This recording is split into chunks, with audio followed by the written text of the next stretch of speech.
पूरे संसार में केवल यह एक देश है जिस देश ने ये कहा वसुधैव कुटुंबकम, सारा संसार एक परिवार। सज्जनता के साथ शक्ति की आराधना आवश्यक होती है, शक्ति के साथ साथ सक्रियता और सावधानता भी आवश्यक होती है। सद्गुणों के शिखर पर था ये देश। विश्व का प्रेम यदि कहीं सीखने मिलता हो तो भारत में मिलता है। रत्नाकरा धौतपदाम हिमालय किरीटिनीम ब्रह्मराजर्षि रत्नाढ्याम वंदे भारत मातरम।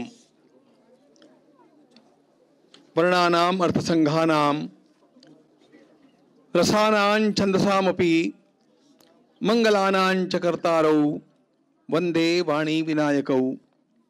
नमामि सद्गुरुं शांतं सच्चिदानंद विग्रहं पूर्ण ब्रह्म परानंदम ईशमानंद वल्लभम।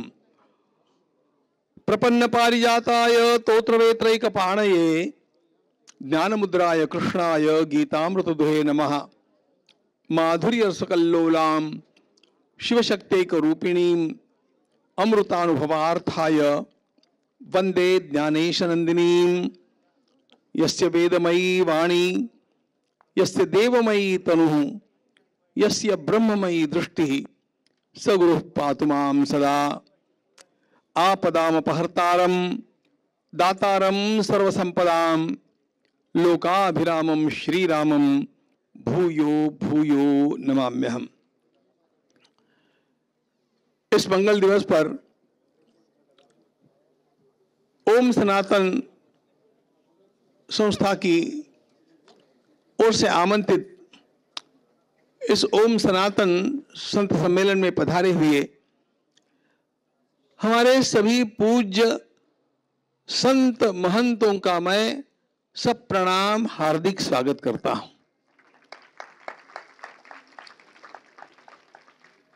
भिन्न भिन्न स्थानों से भिन्न भिन्न उपासना पद्धतियों को लेकर के चलने वाले हमारे सारे संत महात्मा यहाँ पर परिश्रम पूर्वक एक दिन के लिए पधारे हैं।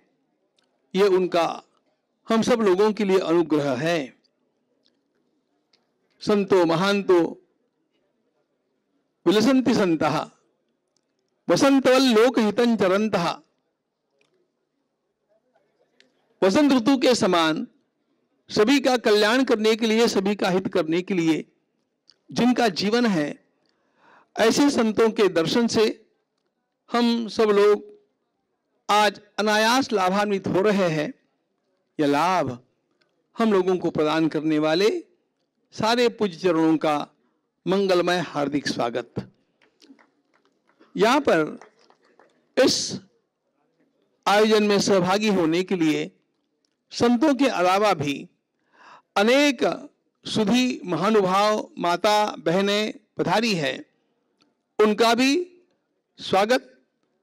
इस संपूर्ण आयोजन के लिए जिन जिन महानुभावों ने कार्यकर्ता के रूप में, दानदाता के रूप में अथवा अन्य रूप में अपनी सेवाएं अर्पित की है, उन सभी का साभिनंदन स्वागत।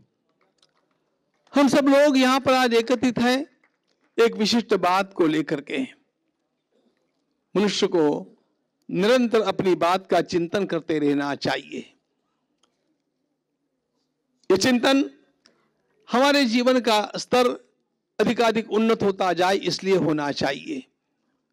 और सजीवति मनोयस्य मननेनैव जीवति, जो मनन करता है, चिंतन करता है, उसी का जीवन उत्थान की ओर आगे चलता है। जैसे ये चिंतन हमें अपने स्वयं के जीवन के लिए करना चाहिए, उसी प्रकार हमारा कर्तव्य होता है कि हम जिस देश में जन्मे हैं, हम जिस समाज में जन्मे हैं, हम जिस उपासना पद्धति के अंग हैं, उस समस्त आयामों का भी चिंतन हम लोगों को करते रहना चाहिए। यह चिंतन करना आज की सर्वाधिक आवश्यकता है। वह इसलिए है कि सहस्त्राब्दी से यह राष्ट्र लड़ रहा है, यह समाज संघर्षरत रहा है। आपने निश्चित रूप से सुना है, देखा भी है कि राम मंदिर को पुनः निर्माण करने के लिए हम लोगों को 5 शतकों तक प्रतीक्षा करनी पड़ी। इसका अर्थ हम लोगों के ऊपर चलने वाले आक्रमण उसके पूर्व काल से कितने चले हैं। यह देश संपन्न रहा, यह देश विज्ञान की दृष्टि से सर्वोपरि रहा, यह देश अत्यंत विद्यावान लोगों का देश रहा। इस देश में जिस प्रकार की शिक्षा पद्धति थी, मैं एक एक बात प्रमाण से बोलता हूं, विस्तार का समय नहीं है, लेकिन कितनी शिक्षा पद्धति यहाँ की उच्च थी, किसी को पढ़ना हो तो द ब्यूटीफुल ट्री ये धर्मपाल जी का ग्रंथ अवश्य पढ़ लें। 1818 में अंग्रेजों के यहाँ पर राज्य निर्मूल होने के पूर्व आश्चर्य की बात है, हमारे देश में लाखों गुरुकुल चलते थे और उन लाखों गुरुकुलों का पूरा ब्यौरा, उनका डेटा अंग्रेजों ने अपने गैजेट में प्रकाशित किया, जिसके आधार से उस ग्रंथ को लिखा गया है। और उसमें इन गुरुकुलों में कौन कौन छात्र पढ़ते थे, किस जाति के वे होते थे, पढ़ाने वाले अध्यापकों की जातियां क्या होती थी, उनकी संख्या क्या होती थी और विषय कौन से होते थे, ये सब आपको मिलेगा। ज्ञान के शिखर पर था ये देश, यह सद्गुणों के शिखर पर था ये देश। विश्व का प्रेम यदि कहीं सीखने मिलता हो तो भारत में मिलता है। सर्वे भवन्तु सुखिनः कहने वाला पूरे संसार में केवल यह एक देश है जिस देश ने ये कहा वसुधैव कुटुंबकम, सारा संसार एक परिवार। पूरे संसार को परिवार के रूप में देखने वाला, पूरे संसार के कल्याण की चिंता का वहन करने वाला और सभी में परमात्मा तत्व का दर्शन करके किसी का भी छोटा सा भी कुछ भी बुरा करने का, जिसका स्वभाव कभी भी संसार में किसी के ध्यान में आया ही नहीं, ऐसा यह सज्जनों का देश रहा। लेकिन मित्रों, केवल सज्जनता से जीवन नहीं चलता है, सज्जनता के साथ शक्ति की आराधना आवश्यक होती है, शक्ति के साथ साथ सक्रियता और सावधानता भी आवश्यक होती है। हम लोगों में यह शक्ति क्षीणता आ गई और इसका मुख्य कारण था हम लोग बंट गए, हम लोग भिन्न भिन्न प्रकार का विचार करने लगे। एक भारत माता के सुपुत्र होकर के और एक परमात्मा के पुत्र होकर के हम लोग आपस में जातियों के द्वारा, हमारी भाषाओं के माध्यम से, हमारे प्रदेशों के माध्यम से, संप्रदायों के माध्यम से टूटे नहीं थे, तोड़ दिए गए। कैसे तोड़ा जाए इस देश को, इस राष्ट्र के खंड खंड टुकड़े कैसे किए जाए, इसकी योजनाएं 200 वर्षों से चली है। आपको विश्वास नहीं हो तो मल्होत्रा जी की पुस्तक आप द ब्रेकिंग इंडिया आज भी पढ़ सकते हैं। ये ब्रेकिंग इंडिया पुस्तक पढ़ करके मैं उस दिन रोया। हम सब लोगों को इस देश में रहना दूभर हो जाए, इस देश के खंड खंड टुकड़े हो जाए, इस प्रकार के नैरेटिव हम लोगों में लाए गए, इस प्रकार की हमारी बुद्धि को भ्रष्ट किया गया। इस बुद्धि को भ्रष्ट करने के लिए अनेक प्रकार के प्रयास किए गए और वास्तव में हम लोग पिट गए। हम लोग पिट गए क्योंकि हम लोग बढ़ गए और इसलिए आज हम सब लोगों को एकत्रित होकर के हमारे देश की दशा का विचार इसलिए करना है कि हम पुनः भारत माता की सेवा करके भारत को विश्व का सर्वोच्च राष्ट्र बनाना चाहते हैं। भारत की आत्मा अध्यात्म में है। इस अध्यात्म का ही नाम सनातन है, जो कभी निर्माण नहीं हुआ, जो कभी नष्ट नहीं होगा। सारा विश्व भी शायद विलीन हो जाएगा लेकिन सनातन रहेगा। उस तत्व को अनेक पहलू अपने आप हमारे ऋषियों के द्वारा खोजे गए और उन्हीं अनेक आयामों का, उस रत्न के अनेक पहलुओं के ही नाम कभी वैदिक, कभी हिंदू, कभी जैन, कभी बौद्ध, कभी लिंगायत, कभी सिख, कभी महानुभाव आदि आदि संप्रदायों के रूप में ये पहलू चमकते रहे हैं। ये पहलू भिन्न भिन्न हैं लेकिन रत्न एक है, उस रत्न का नाम सनातन है। और इसलिए रत्न बचेगा तो रत्नों के पहलू बचेंगे। इसलिए इस रत्न का संरक्षण कैसे किया जाए, इसका विचार हम लोगों को करना चाहिए। और ये विचार जो करना है उसका मार्गदर्शन हम संतों से चाहते हैं। संतों से इसलिए चाहते हैं कि महाभारत में एक बात कही गई। महाभारत में प्रश्न पूछा धर्मराज से यक्ष ने कि धर्मराज बताओ कादिक दिशा कौन सी, दिशा कौन सी, दिशा कौन सी पूछने पर आप पूर्व पश्चिम उत्तर दक्षिण आदि कहेंगे धर्मराज जानते हैं कि प्रश्न बड़ा पेचीदा है और मार्मिक है, इसलिए धर्मराज ने उत्तर दिया, यक्ष को उत्तर दिया। प्रश्न था कादिक, दिशा कौन सी? धर्मराज ने उत्तर दिया संतोदिक, संत ही दिशा है। समाज का कल्याण उसी दिशा में चल करके होगा जो दिशा संत दिखाते हैं। अब इसमें दो बातें आ गई, समाज को संतों के द्वारा दर्शाई हुई दिशा में चलना चाहिए, ये एक बात, लेकिन संतों को वह दिग्दर्शन करना चाहिए, ये दूसरी बात। और इसलिए संतों को भी समाज को कुछ संदेश देना चाहिए, संतों को समाज को बतलाते रहना चाहिए कि हमें किस दिशा में चलना है, संकट किधर है, अनुकूलता कहां है, प्रतिकूलता क्यों निर्माण हुई, ये सारी बातें संत बताएंगे तब समाज के ध्यान में आएगी। वे बातें बतलाने के लिए संतों का यहां पर एकत्रित आवाहन करना और उन संतों के मार्गदर्शन को प्राप्त करना, यह इस हमारे सम्मेलन का मुख्य उद्देश्य है।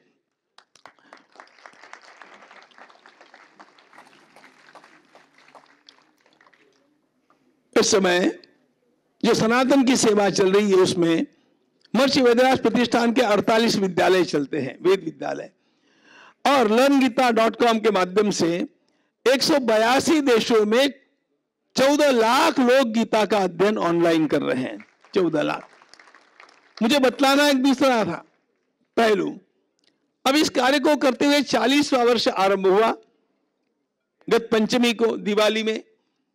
तो कार्यकर्ताओं ने मुझसे कहा, ये सारे कार्यकर्ता मुझसे कहने लगे कि 40वां वर्ष आरंभ हो रहा है, आप हमें 4 सूत्र ऐसे बताइए जिन सूत्रों की आज आवश्यकता है। विचारपूर्वक मैंने उन 4 सूत्रों को उन कार्यकर्ताओं के सामने रखा। वे केवल कार्यकर्ताओं के लिए नहीं है, सारे समाज के लिए है। उन्हीं सूत्रों का उल्लेख मैं यहां पर करना चाहता हूं। मित्रों, यदि हम लोगों को हमारी परंपरा, हमारे देश, हमारी संस्कृति को बचाना है तो हम लोगों को इन्हीं पर काम करना अत्यंत आवश्यक होगा, और नहीं करेंगे तो भविष्य क्या है यह देखने के लिए दूर जाने की आवश्यकता नहीं है। बांग्लादेश का उदाहरण हमारे पास में है। बांग्लादेश हमारे बहुत समीपस्थ है, और इसलिए जो संकट बांग्लादेश में साकार हो गया वो हमारी दहलीज के ऊपर है। इसलिए यदि अपनी अपनी परंपरा को बचाना है, अपने समाज को बचाना है, अपने मंदिरों को बचाना है, अपने गुरुद्वारों को बचाना है, अपने प्रार्थना स्थलों को बचाना है, और कहना नहीं चाहिए लेकिन इस समाज की बहन बेटियों को भी बचाना है, तो भी आपको इन बातों का आलम्बन लेना आवश्यक होगा। संकट इतना समीप है, और इसलिए क्या क्या करना चाहिए इसके सूत्र जब मैं बतलाने लगा तो पहली बात मैंने बताई कि परंपरा का बोध हमारी अगली पीढ़ी को करा देना आवश्यक है। हम शूरवीर थे, हम विश्व प्रेमी थे, सारे संसार में सभी दिशाओं से लुटेरे जो आए वो भारत में आए, क्योंकि भारत सोने की चिड़िया कहलाता था। भारत इतना समृद्ध देश था, इतनी समृद्धि, इतने सद्गुण, विज्ञान के शिखर पर था ये देश। हम तो बातें बोलते आए हैं, लेकिन कल ही मैंने एक क्लिप देखी, उसको देख करके मैं दंग रह गया। आप भी देख सकते हैं, आपके पास वो पहुंच गई होगी। मैनचेस्टर विश्वविद्यालय ने यह डिक्लेयर किया है कि लॉ ऑफ ग्रेविटेशन न्यूटन की खोज नहीं थी। लॉ ऑफ ग्रेविटेशन, गुरुत्वाकर्षण का सिद्धांत, और ऐसे 3 सिद्धांत न्यूटन ने भारत से सीख करके लोगों को बताए और कहा कि ये मेरी खोज है, लेकिन वे उन्होंने भारतीय शास्त्रों से प्राप्त किए थे। ये मैं नहीं बोल रहा हूं, मैनचेस्टर विश्वविद्यालय ने उसको अपनी वेबसाइट के ऊपर डाल करके इसको मान्य किया है। विज्ञान के शिखर पर था ये देश, लेकिन हम लोगों को भरमाया गया, हम लोगों को अपना बोध नहीं होने दिया गया, क्योंकि मैकॉले ने एक बात कही थी, India has been conquered once, it must be conquered again, and the second conquest must be through education. हमने भारत को एक बार जीता है, लेकिन भारत को पुनः यदि हमें सदा सदा के लिए गुलाम रखना है तो हम लोगों को भारत को पुनः जीतना पड़ेगा, और पुनः भारत को जीतने के लिए उनकी शिक्षा पद्धति को नष्ट करना पड़ेगा। The second conquest must be through education. यह जो बात उन्होंने बताई है, इसलिए शिक्षा का नाश करना उन्होंने निश्चित किया।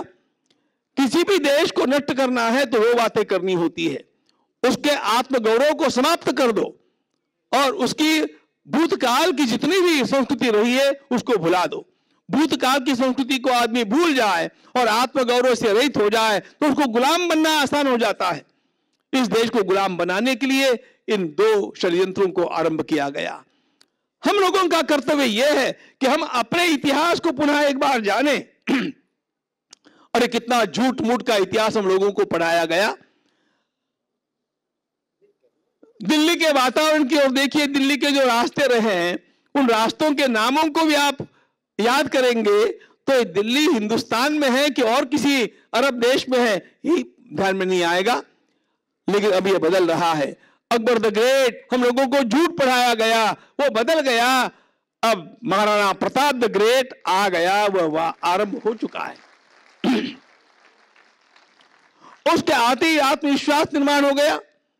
हमारी अगली पीढ़ी के बालकों को लगने लग गया कि हमारे पूर्वजों ने केवल भूले भूले की व्यक्ति गए गुजरे नीच धरती के लोग थे, नीच वृत्ति के लोग थे और बिल्कुल अनपढ़ थे। परंपरा का बोध, यह पहली बात है। हमें पुनः अपनी परंपरा का बोध कराना होगा, अपने आत्मगौरव को जागृत करना होगा।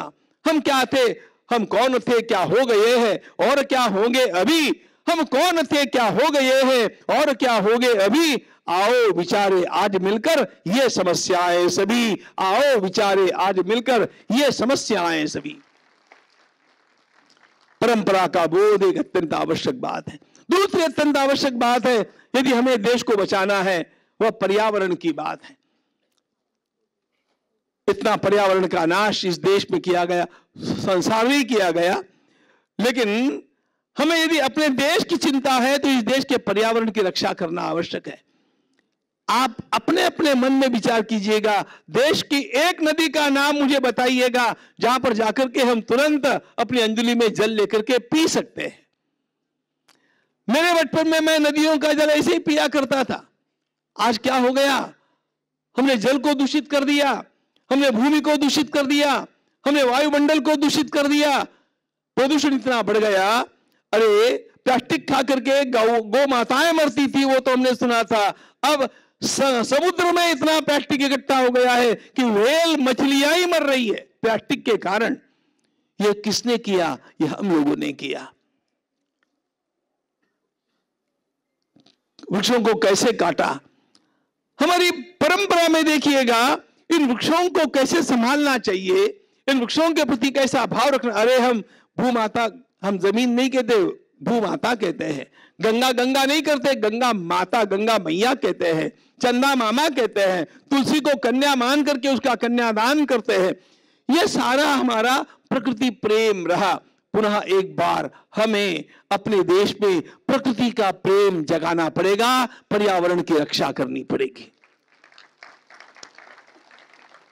कम वायुम अग्निम सलिलम महिंश ज्योतिषि सत्वानि दिशो द्रुमादीन सरित समुद्रांश हरे शरीरम यत्किंच भूतम प्रणमेदनन्यः। श्रीमद् भागवतकार कहते हैं ईश्वर को मंदिर में तो देखिए, लेकिन आकाश में देखिए, जल में देखिए, अग्नि में देखिए, पर्वतों में देखिए, वृक्षों में परमात्मा को देखिए। हरे शरीरम वासुदेव सर्वमिति स महात्मा। हम भूल गए। पुनः इस पर्यावरण के कार्य को जागरूक करना पड़ेगा, पर्यावरण की रक्षा करनी पड़ेगी। तीसरी बात मित्रों बड़ी गंभीर है। हमें अपनी सुरक्षा की सिद्धता भी करनी पड़ेगी। कोई बोले चाहे न बोले, लेकिन आज हमारा देश सुरक्षित है ऐसा कहने की हिम्मत किसी की भी नहीं है। क्या परसों पता था कि लाल किले के पास इस प्रकार का धमाका हो जाएगा? क्यों करना पड़ा सिंदूर, ऑपरेशन सिंदूर? हमारे ऐसे सैलानियों को, भाई बहनों को मार दिया जाएगा, ऐसा लगा था। लेकिन इतना तो बाहर आया हुआ है, भीतर कितना छिपा हुआ है पता नहीं। और इसलिए ध्यान रखना, सीमा के ऊपर सुरक्षा करने के लिए भारत की सेना विश्व में सर्वोच्च सेना है। वो सैनिक हमारी सुरक्षा करके रहेंगे।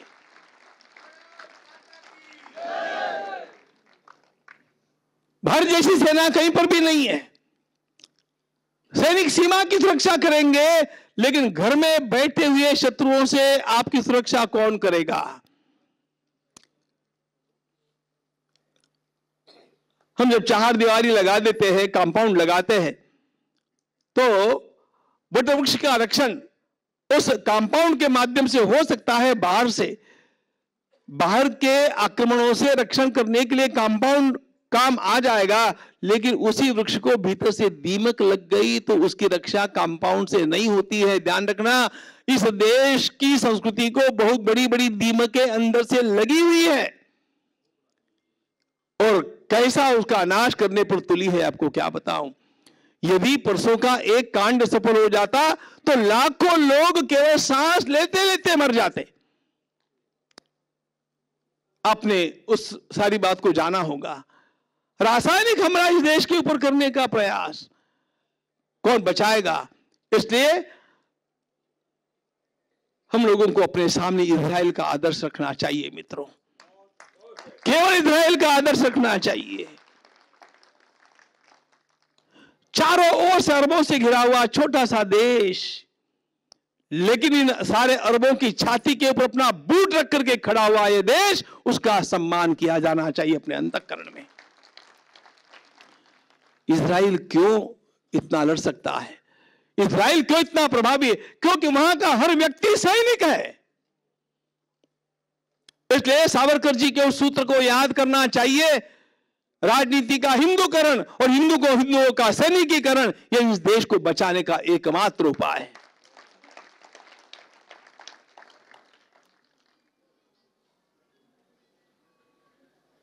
नहीं तो आप सुरक्षित नहीं है, आपके मंदिर सुरक्षित नहीं है, आपकी पोथियां सुरक्षित नहीं है, आपका कुछ भी सुरक्षित नहीं है। और सुरक्षित होता है क्या? आपको देखना हो ना, जरा बांग्लादेश के अभी के इतिहास की ओर देखिए, पिछले वर्ष की घटनाओं को याद कीजिए।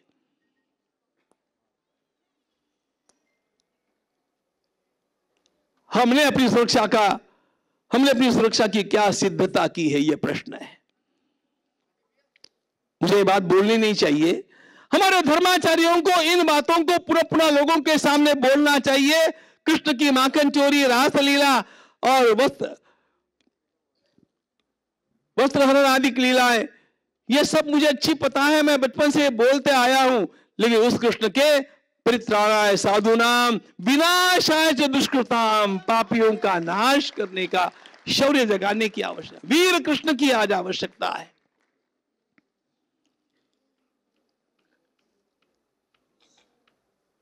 बोलूं कि नहीं बोलूं, मेरे सामने प्रश्न है।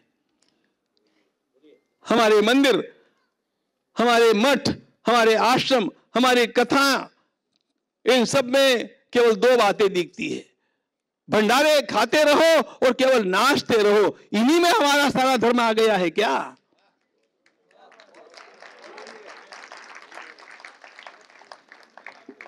मंदिर में नाचो, कथा में नाचो, समाज में नाचो, विवाह में नाचो, कहीं पर भी नाचो, निर्लज्ज होकर के भी नाचो। That's not the culture. और भंडारे करते रहो और ऐसा मान जाओ कि मेरे पितर तर गए। आपके पितर तरने वाले नहीं है, आप भी तरने वाले नहीं है, यदि आपने समाज को शौर्य की दीक्षा नहीं दी है।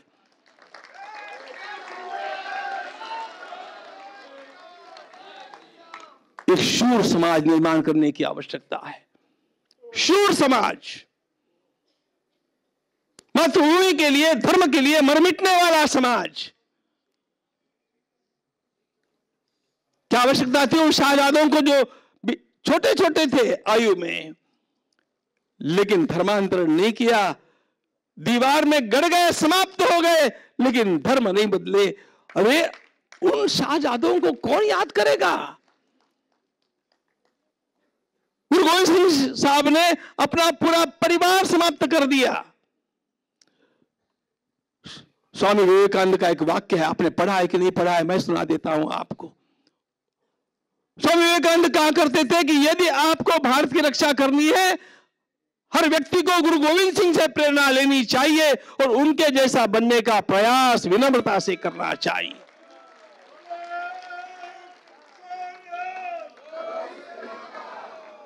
सुरक्षा की सिद्धता, यह हमारी तीसरी आवश्यकता है। और सुरक्षा की सिद्धता के अंतर्गत ही एक बात आ जाती है मित्रों, जब तक हम समाज में समरस होकर के नहीं रहेंगे, जब तक भेदभाव रहेगा, तब तक यह समाज शक्तिहीन बना रहेगा। इसलिए समाज को बलवान बनाने के लिए इन सारे भेदभावों को पीछे करो और सबसे पहले मैं सनातनी हूं, मैं भारतीय हूं, इस बात का आह्वान करो। मैं भारत माता का पुत्र हूं, मैं भारत के लिए हूं। हमारे सारे भेद भुला करके हम लोगों को एकत्व की पहचान सामने लानी चाहिए। और यह समरसता के बिना नहीं होगा। समरसता का विचार जब करते हैं तब लोगों को लगता है कि जो जनजातियों के लोग हैं उनके साथ समरसता करनी, अरे वो तो करनी है। वे हमारे भाई हैं, वे हमारी बहनें हैं, वे हमारे ही सब लोग हैं। लेकिन यह समरसता केवल जनजातियों के भीतर नहीं करनी है, वनवासी और शहरी लोगों के भीतर भी करनी है। संप्रदायों को भी आपस में समरस होना चाहिए। सब संप्रदायों के लोगों को यह कहने की हिम्मत होनी, मैं तो सर्वत्र कहते रहता हूं, भारत में निर्माण हुआ हर संप्रदाय मेरा संप्रदाय है और उनके लिए मैं काम करने को तैयार, सारे संप्रदायों के लिए। मेरी अपनी पूजा पद्धति अलग है, मैं करते रहता हूं। मेरी अपनी सांप्रदायिक उपासना है, वो मैं करते रहता हूं। लेकिन सारे के सारे संप्रदायों के जितने महापुरुष है भारत में जन्मे हुए, वो मेरे महापुरुष है। मैं उनका आदर करता हूं और मैं उनके उत्सवों में सहभागी होता हूं।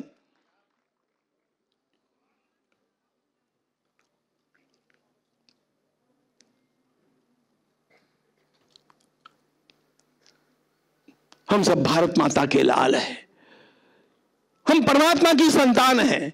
वेदों ने हम लोगों को अमृत से पुत्र कहा है, अमृत के पुत्र कहा है। हम परमात्मा के अंश हैं। लेकिन हम उस सारे के सारे वैभव को भूल गए और वैभव को इतना भूलते गए कि आक्रमण केवल सीमा पर नहीं, आक्रमण भीतर आ गया, मेरे घर के अंदर आ गया। आपके घर के अंदर आने वाला कोई भी टेक्नीशियन आपको आपके समाज का मिलता है क्या? जरा देखो। आपके व्यवसायों के ऊपर कैसा आक्रमण हो गया है, ये भी देखो। भव्य वस्त्रों के लिए कितना बड़ा आदर हम सब लोगों के मन में रहा है, मेरे मन में भी रहा ही है, मैं भी वो धारण कर रहा हूं। लेकिन आज हरिद्वार में जाकर के भगवा वस्त्र देख करके विश्वास नहीं होता है कि यह सनातनी है, कि और कोई इस प्रकार का ढोंग लेकर के मेरे समाज में पुजवा रहा है। कितने कितने प्रकार से धोखा हो रहा है हमारे साथ। उसका केवल एकमात्र कारण है, हम जग नहीं रहे हैं। शरद पूर्णिमा की रात्रि आती है ना, उसको कोजागिरी कहते हैं, कोजागिरी। उस दिन रात्रि के समय जगदम्बा घूमती है और एक ही प्रश्न पूछती है, को जागृति, को जागृति, कौन जागृत है? यो जागार तम चक्कावयंते, यो जागार तम सामान्य, जो जागृत रहता है ऋग्वेद उसके पीछे चलता है, यजुर्वेद उसके पीछे चलता है, सारे वेद उसके पीछे। किसके? जो जागृत है। आज समाज जागृत नहीं है, समाज के जागरण की आवश्यकता है। इन सारी बातों को भुला करके यदि हम ऑल वेल ऐसा समझ करके बैठे रहेंगे ना, तो हमारी वो दशा होने में समय नहीं लगेगा जो बांग्लादेश की हुई है। मित्रों, हम सब लोगों को इन सारी बातों का विचार आज करना है। इनका विचार करते करते इसके लिए उपाय भी खोजने हैं, इसके लिए कार्यकर्ताओं का निर्माण भी करना है। और ये सारे के सारे विचार अगली पीढ़ी को कैसे दिए जाएंगे और अगली पीढ़ी में पौरुष, त्याग, समर्पण, वीरत्व की भावना, एकत्व की भावना जागृत कैसे होगी, इसके लिए छत्रपति शिवाजी महाराज का आदर्श रख करके हम सब लोगों को आगे चलना पड़ेगा, तब जाकर के ये देश उत्थान पावेगा। घर बार छोड़कर के निकले हुए साधुओं का क्या कर्तव्य है? आत्मनो मोक्षार्थम जगत हिताय च। जब तक ये शरीर है, अपने मोक्ष के लिए मैं अपनी साधना तो करूं, लेकिन जितना भी समय मेरे पास बचा हुआ है, इस देवस्वरूप समाज की रक्षा मैं करता रहूं।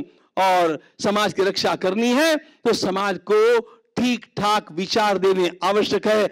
उन विचारों को प्रदान करने के लिए आप जैसे महात्माओं का यहां पर आगमन हुआ है। आप सभी के चरणों में प्रार्थना करता हुआ इस दिशा में हमें कैसे विचार करने चाहिए और उसके लिए योजना कैसे बनानी चाहिए, इसका मार्गदर्शन चाहने वाला यहां बैठा हुआ समाज और पूरा भारतवर्ष आपकी प्रतीक्षा कर रहा है। आपके विचारों का स्वागत है। सभी को प्रणाम।